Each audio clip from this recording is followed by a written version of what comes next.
Hello, and welcome to Up Close and Personal with Inelia Benz.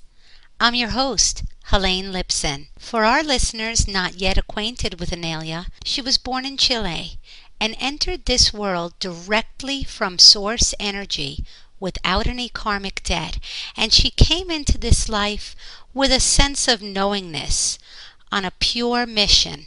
Her soul's purpose is to raise the vibrational level of the planet to a critical point that will allow a transitioning into the new paradigm, the new level of awareness for everything, for the planet and everything in it, every rock, every insect, every person.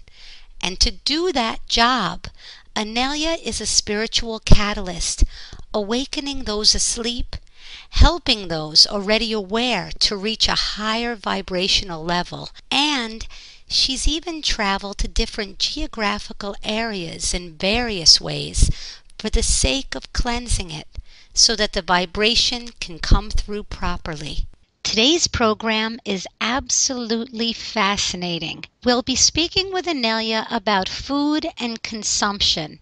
Not only will we explore the types of foods Inelia chooses to eat so that she can maintain the highest vibrational energy, but we're going to take a look at some of the other foods and substances on the shelves of our supermarkets in place to keep us dummied down in a weakened state.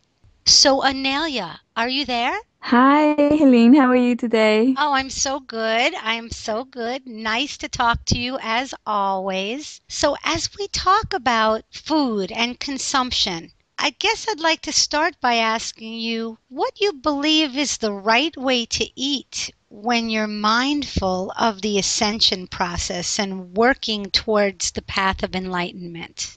Yeah, food is a very important aspect of one's expansion of awareness or ascension because basically it's our link to the physical realm. If we stop eating, most of us, unless we find other forms of nourishment such as sun gazing or breatharianism, we will die, right? We Hmm. won't stick around as a physical level. Our physical body will die. So yeah, and at the same time, like you mentioned, food, because everybody is subscribed to having to eat in order to live at a physical experience, not everybody, but the majority of the planet, it's a very good way to enslave us, to make the physical body vibrate extremely low so that we can't expand our awareness. And as you probably remember, the vibration going when you heighten your vibration or you make your vibration go higher, your awareness expands. You become more able to do, more powerful, you have more chi, you're in a state of joy all the time.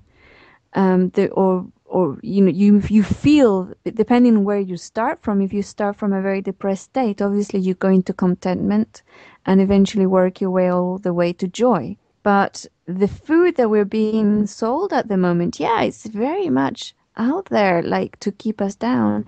Funnily enough, when I was born, I was nursed by my mom for the first few months. And when that finished, I refused to eat. I wouldn't eat anything. Mm. And they tried to give me formula.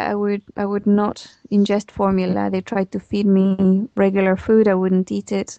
It was an ongoing problem my parents had for many, many years because as far as I remember, remembering back to those days, it's like I had no need for food. And whenever I used to try and eat it, it would react very badly with me. I couldn't really eat it. So they had an enormous amount of problems and struggle trying to feed me. And eventually, I was about 4 years old or something, and I said, wonder I made it there without hardly eating. My mother was told by a doctor that she had to give me very small amounts of food, very tiny, because I wouldn't eat anymore. That was obvious. So she had to make them extremely useful bits of food, right? So very extremely nourishing food. And at the time, she would spend like a couple of hours in the kitchen preparing one bite of food for me. And through her attention of the energy she put into the food, she made it edible for me.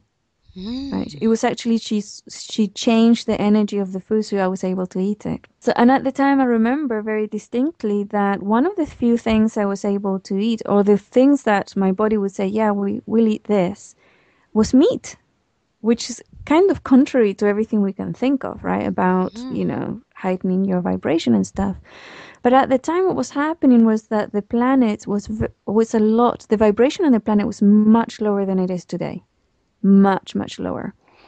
And there had to be a meeting of vibration. For me to be able to survive here, I had to lower my vibration enough in order not to burn out, right? Not to burn up and die.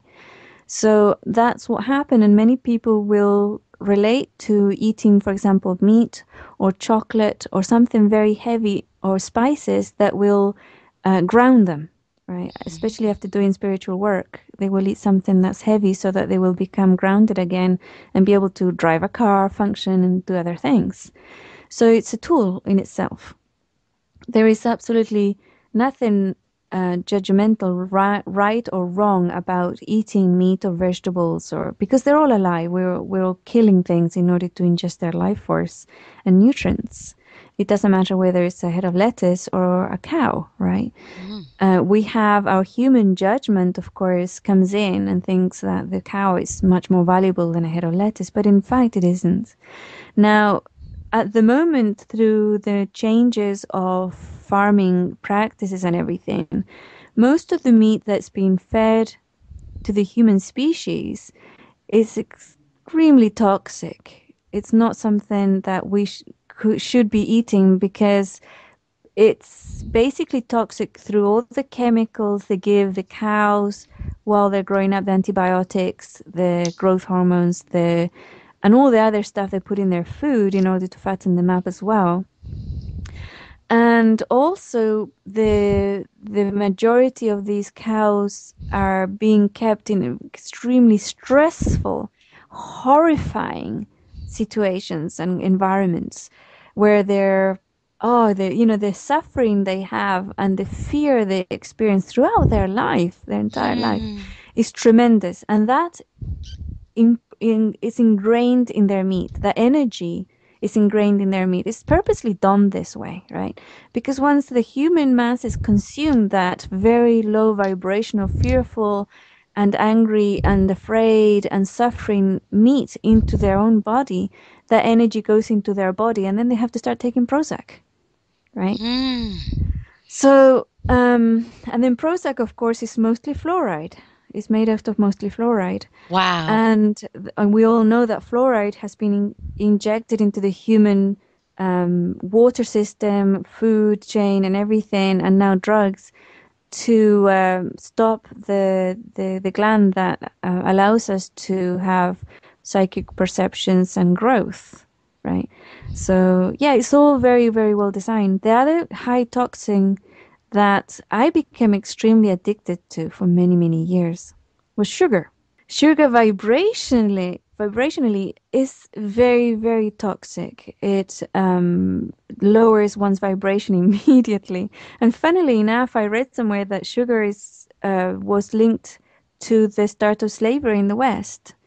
And it was what started it, the need for people to work in the sugar fields or whatever. I don't know how it works, but I think it was in Wikipedia or something that I read. I thought, well, and it took me personally about a year to wean off sugar.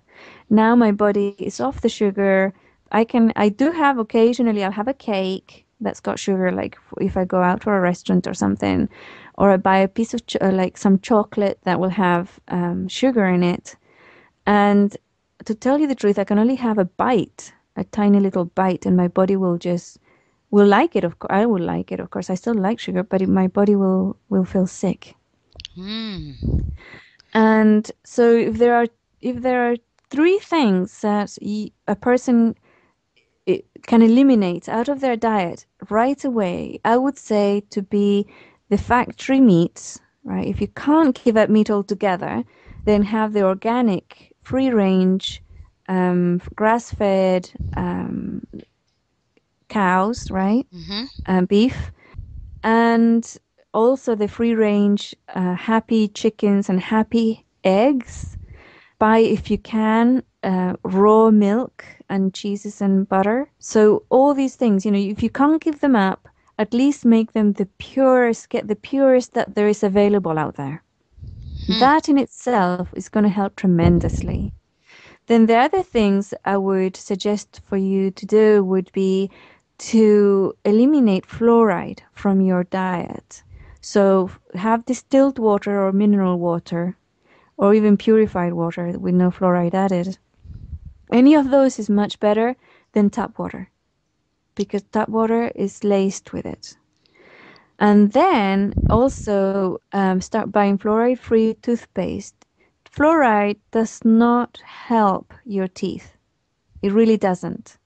Now, even some of the part of the dental association or something, a group of them have published several papers on the internet saying, yeah, we know that fluoride actually damages one's teeth, so don't consume it, right? I heard that. Yeah, so it's just a form to keep the masses asleep. That's all it is. So if you can eliminate fluoride from your diet, excellent. Really good. So we were talking in a previous interview, you were talking about how you drink distilled water. Yes, that's Okay. right. I do. There are a lot of myths about distilled water. Like it said that it leaches all your natural nutrients and what's proper in the body and actually hurts you to drink it. What is your view on distilled water? Well, and this, of course, has to be taken as my personal view, right? And you really have to go out and research it yourself. There's lots of documentation and even scientific papers stating that distilled water is actually beneficial for the physical body. And what it leaches is the hard chemicals and minerals that are actually harmful to your health. And it leaves the live ones, the ones that are actually beneficial for your health in your body. There's people who have lived on distilled water for decades and decades, and they're extremely healthy. There's documented cases of people who had arthritis, started on distilled water, and they reverse their condition. Also, the hardening of the arteries comes from all the stuff that's in the water. If you look at your kettle, right? If you're using tap water and you look inside your kettle, you'll see what water is doing to your body from the tap. That's what it's doing to your body. If you start using distilled water and you look at your kettle, you'll see that it's spanking clean. It's beautiful. Now, as everything else, I try things. I try things for at least 6 months and see how they react with my body. And then I will either recommend them or not. But the authority has to be the actual person's.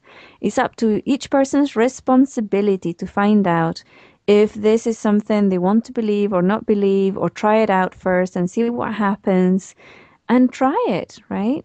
I can assure you, for example, my friend Lance White, whom we know as our own zany mystic, he's been on distilled water for a long time now, for months, I think now. And he's got AIDS. He's taking a heavy medication to help him with his condition. He's been doing brilliantly. He has never done so well before, so it's up to yourselves. Research it, look into it, see both sides of the story, and try it out. My results have been that my body loves distilled water. It just goes buzzy when I start drinking distilled water. And my migraines have cut down in half. I used to get migraines a lot because those are blockages of energy. And the backache also, the lower backache, the water center of the physical body has been so much better as well. I've even nearly stopped going to the chiropractor. I used to have to go all the time, Interesting. So, Interesting. So now I have seen on your Ascension 101 site that you do not eat garlic and you do not eat onions. Mm-hmm. That's right. Garlic and onion will, if you're going to do spiritual work, they kind of give a split of your two fields in your brain. And this is really well documented if you look at the article there by somebody, I can't remember his name now, but he's a scientist who documented and tested all this stuff. And when I've always been unable to eat garlic and onion without getting extreme headaches and stomach aches. And then I found out afterwards why, right? Mm-hmm. Through this research. And garlic and onion, it's not that you can't have it. It's basically a medicine. Antibiotic, biotic means life, is anti-life. So if you get a cold, if you get a flu, have some garlic, have some onion. But you wouldn't take antibiotics every day of your life. Basically, your body and your immune system gets compromised. And that's exactly what happens when you have garlic and onion all your life, at a physical level as well, right? So if you're going to go into a very germ-filled environment, yeah, have garlic, have onion. If you have the flu, if you have a cold, if you have some sort of, I think it's, like one of those situations where you need antibiotics, have garlic and have onion because that's one of the Gaia's. This is one of Gaia's pharmacy shelf things. So it's not about, oh, it's bad for you. It's not bad for you. It's actually a medicine, right? So be careful when you eat it. Interesting. Now, what about food allergies or foods that I can't eat bell peppers, I can't eat any peppers of any kind.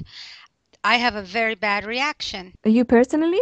Me personally. Ah, Me. right. That's really quite interesting because I'm allergic to bell peppers as well.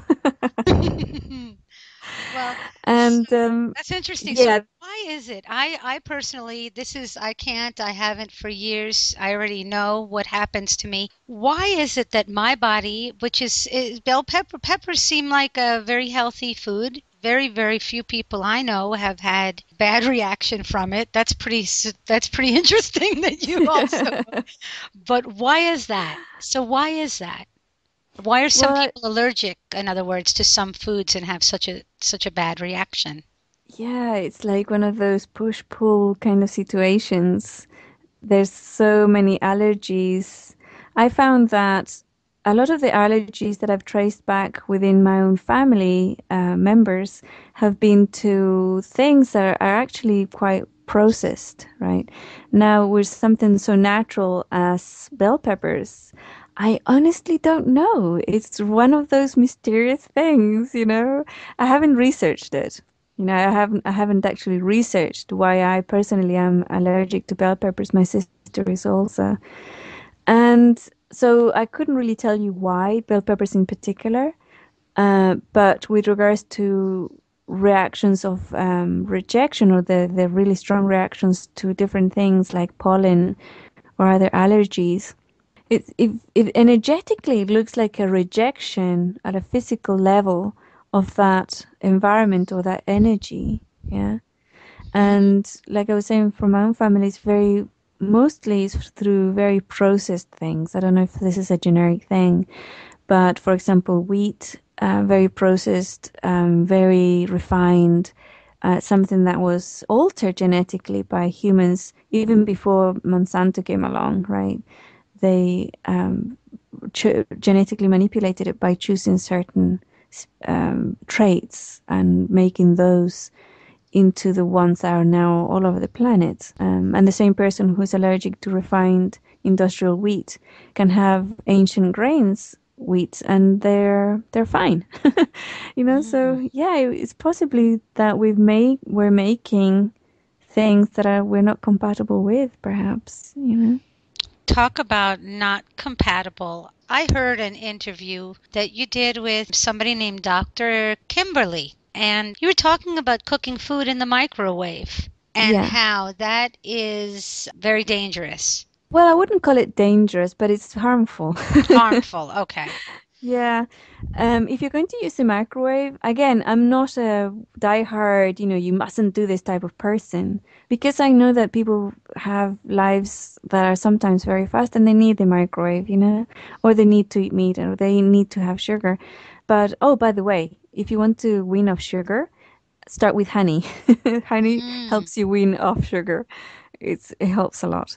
But anyway, going back to the microwave, if you have to use the microwave, make sure that you leave your food standing for about 3 minutes after you nuke it, so that the vibration of the microwaves dissipates before you consume it. Now, don't microwave anything with milk in it or milk, because that is a well-known to change the composition, the chemical composition of milk and milk products, and does actually make it into a harmful chemical. So, and if you want to inform yourself, just find it on the medical papers and medical journals. Very interesting. I have a question. Can someone with extra body weight still ascend? Oh, absolutely. Yeah. Yeah, absolutely. The body weight and expansion of awareness or ascension, and they have nothing to do with each other. Okay. Absolutely nothing in relation to each other. The only thing that can pull you down if you're overweight is if you feel bad about it. And the feeling bad about it energy, that's something you can process, right? And sometimes it's really difficult if you're overweight to process feeling bad about it. And by processing, I mean that you allow it to exist, and then you embrace it and you pump it with light and love, right? You're the feeling of, not being happy about your weight. Sometimes there's a resistance of processing that feeling because the person thinks, oh, whoa, if I process this feeling and this feeling goes away, I will be fat forever, right? Because I won't care anymore. And that's what keeps the energy there. And that's what keeps the person overweight. It's like catch-22. And yeah, it has absolutely nothing to do with each other. Now, a lot of people on a spiritual journey do become overweight at some point in their life. Many do, because the overweightness is a type of protection from the environment. And if you come in from a planet or a dimension that is very subtle, very high vibrational, and you come into this one, the immediate reaction is to put on an armor suit. And often the overweightness happens in that sense that you will become overweight because of that. Very interesting. And it was just a very, very interesting talk today about your foods, about consumption, very helpful about the water. And I thank you again, Inelia. It's just such a pleasure doing this program with you. Well, thank you, Helene, for inviting me here every week. It's been so far an extremely enjoyable journey, and there's so much we can explore together. This is awesome. Thank you for facilitating this. I look forward to next week. Tune in. This is your host, Helene Lipson. Till we meet again, love, light, and blessings to all.